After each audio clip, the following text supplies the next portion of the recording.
À l'époque de ma grand-mère, la planète, on n'y pensait pas. On vivait dessus. La planète, on la gratte, on la retourne, on s'y échine. La guerre est finie. Marie est mariée. Elle a 3 enfants. Aux aînés, on a dit que leur petit frère était né dans un chou, que les parents l'avaient trouvé dans le jardin un matin. Le téléphone ne sonne pas, il n'y en a pas. Il est dans une autre maison au village, on y va quand il y a une urgence, il n'y en a pas. C'est l'époque du pas de nouvelles, bonne nouvelle. Demain, on emmène le petit chez le photographe. Ma grand-mère portait le jour de son mariage des petites chaussures à talons. L'image de ces chaussures m'a toujours impressionnée. Elles ont quelque chose d'incongru, de déplacé. Sans doute parce que, dans la vraie vie, la mienne, je n'ai jamais vu ma grand-mère avec des chaussures à talons. Comme si l'époque où ma grand-mère était une jeune femme se trouvait entière, cristallisée dans ces petites chaussures à talons qui me semblent n'avoir jamais pu exister.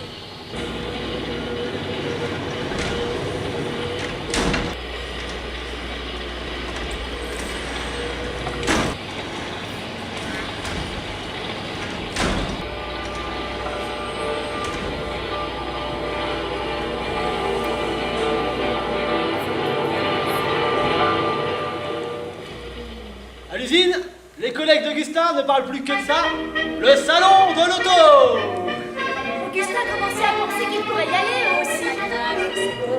Son revêtement Moleskine qui vous offrira 3 fois plus de confort que dans toute autre vie. S'il vous plaît, messieurs, dames, s'il vous plaît.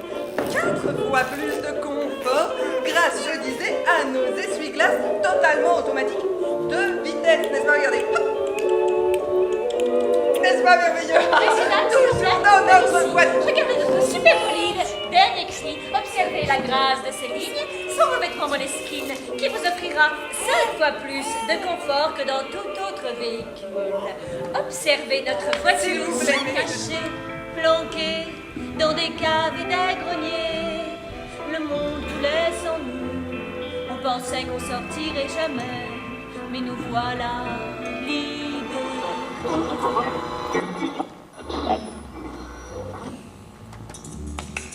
Tout le monde dans des mains avec moi. Dansant. Robot électrique. Salle de bain. Machine à laver électrique.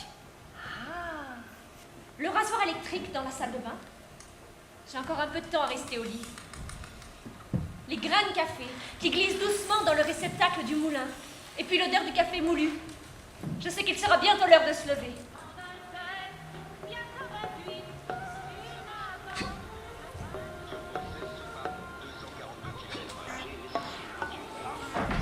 Et je vous propose maintenant de voir ces images qui nous sont parvenues donc il y a quelques instants des États-Unis, puisque c'est Jim Lovell lui-même qui nous les apporte de Houston et qui donc est de passage à Paris et qui va nous les commenter. Je vous laisse regarder ce quick look, cette vue rapide sur le vol d'Apollo. Je n'ai pas la télévision. Être sans télévision, c'est s'exclure d'un certain nombre de conversations. C'est laisser passer le train.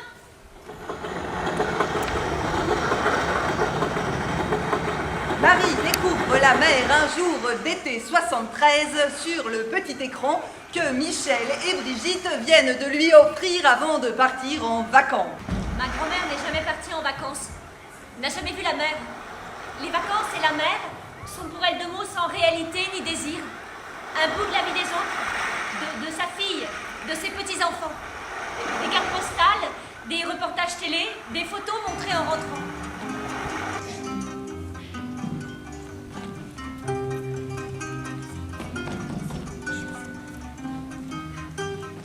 Chaque départ en vacances posait à ma mère un problème de logique et de conscience. Étant donné X personnes, X jours, que nous partons en vacances à la mer, mais que nous passerons aussi par la campagne, voir la tante, qu'il pourra faire beau, mais qu'il pourra pleuvoir, qu'il pleuvra certainement. Comment faire pour tout caser dans X valises? Et faut-il vraiment passer voir la table?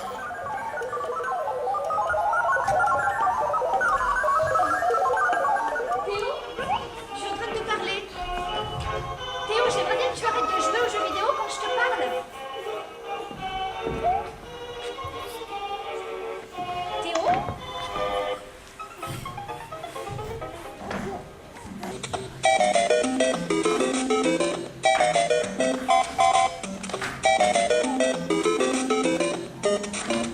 C'est le sol, C'est le sol, c'est le sol.